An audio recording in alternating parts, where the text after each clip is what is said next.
강철선 목사의 내 영혼이 은총 입어. 여러분, 거듭나지 아니하면, 이런 제목으로 함께 말씀을 나누겠습니다. 여러분은 죽음 이후를 준비하셨습니까?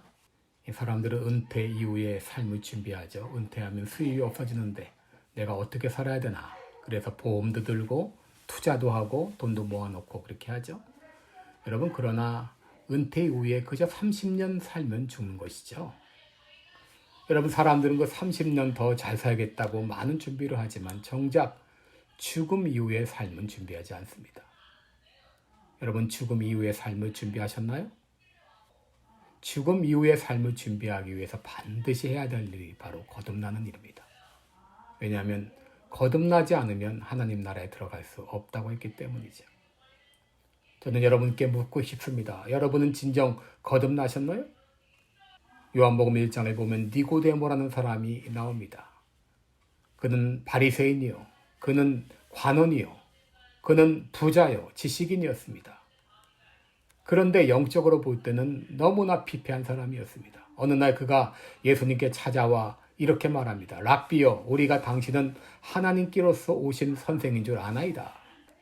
여러분, 어쩌면 이 니고데모는 예수님께서 구약 성경에서 예언된 메시아일지 모른다, 이렇게 생각했는지 모릅니다. 그러기에 하나님이 함께 하시지 않으면 당신의 행하시는 이 표적을 아무라도 할 수 없습니다 라고 말했습니다. 그런데 예수님 말씀하십니다. 사람이 거듭나지 아니하면 하나님 나라를 볼 수 없다. 여러분, 그가 인간적으로는 성공했는지 모르지만 영적으로는 피폐에 말라 빠져가는 그의 마음을 아셨기 때문에, 그러기에 사람이 거듭나지 않으면 하나님 나라를 볼 수 없다라고 말하는 것이죠. 여러분, 거듭난다는 것이 뭐죠?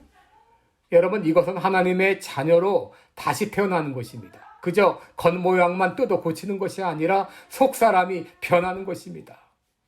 완전히 그리스도 안에서 새로운 피조물로 변화되는 것, 이것이 바로 중생입니다. 여러분, 왜 예수님께서는 거듭나야 한다고 하셨나요? 거듭나지 않고는 하나님 나라에 들어갈 수 없기 때문이죠. 요한복음 3장 6절에 육으로 난 것은 육이요 영으로 난 것은 영이니, 이런 말씀이 있죠.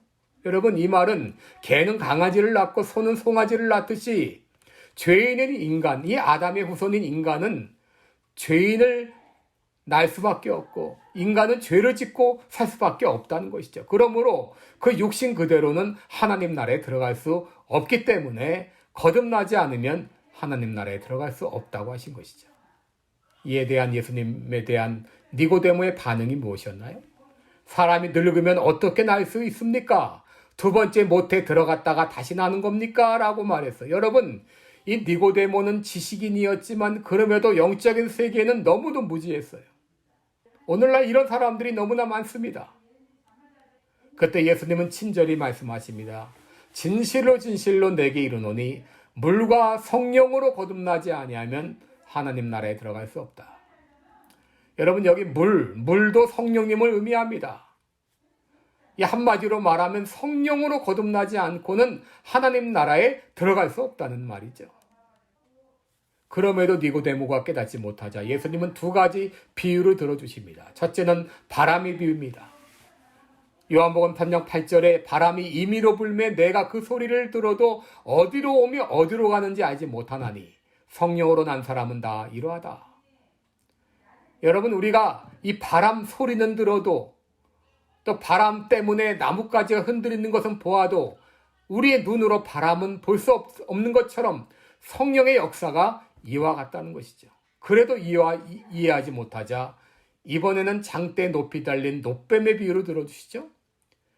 민수기 21장에 이스라엘 백성들이 험한 길에 이르러서 하나님과 모세를 원망했을 때에 하나님은 그 원망을 들으시고 불뱀을 내리사 이스라엘 백성들을 물게 하시죠. 그러자 이스라엘 백성들이 살려달라고 아우성을 칩니다. 그때 모세가 백성들을 위해 기도했을 때 하나님은 놋뱀을 만들어서 장대에 높이 달라고 하셨습니다. 그리고 그것을 보는 자마다 구원을 얻게 하셨어요.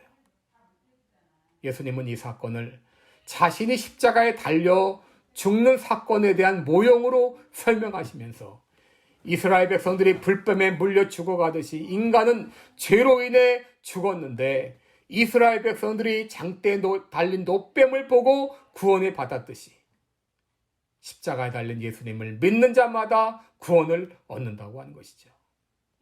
그러면서 거듭나는 방법을 알려주시는데 바로 15절에 보시면 저를 믿는 자마다 멸망치 않고 영생을 얻게 하신다라고 말합니다. 예수님을 믿을 때 거듭난다고 하는 것이죠. 예수님을 믿을 때 하나님의 자녀가 된다고 하는 것이죠. 예수님을 믿을 때 영생을 얻는다고 하는 것이죠. 여러분, 예수님을 영접한다고 하는 것은 예수님은 나의 구주로, 나의 주님으로 인정하고 받아들이는 것을 말합니다. 여러분, 믿음이란 영접하는 것입니다. 믿음이란 맡기는 것입니다. 우리가 의자에 앉을 때 나를 맡기고 의자에 맡기고 앉듯이 그렇게 예수님께 나를 맡기는 것을 말합니다. 이것이 믿음입니다. 이럴 때 거듭나게 되는 것이죠. 오늘 이 아침 이렇게 기도하시기 바랍니다. 제가 하는 기도를 따라해 주시기 바랍니다. 주님, 나를 주님께 맡깁니다. 나의 인생을 주님께 맡깁니다. 나의 장래를 주님께 맡깁니다. 나의 염려를 주님께 맡깁니다. 여러분, 이 시간 여러분 입으로 시인함으로 여러분을 주님께 의탁하시기 바랍니다. 그럴 때 여러분이 거듭나게 됩니다. 그럴 때 평안함을 얻습니다. 그럴 때 우리는 죽음도 평안히 맞이할 수 있고 우리는 하나님 나라에 들어갈 수 있습니다. 기도하겠습니다. 은혜로우신 우리 아버지, 아직 거듭나지 못한 분이 있습니까? 이 시간 예수님을 영접하고 믿고 거듭나게 하여 주옵소서. 새로운 피조물로 거듭나게 하여 주옵소서. 죽음 이후를 준비하며 살게 하여 주옵소서. 예수님의 이름으로 기도드리옵나이다. 아멘. 네, 고맙습니다. 지금까지 시카고 빌라델비아 교회를 섬기시는 방철선 목사의 내용원이 은총이버였습니다.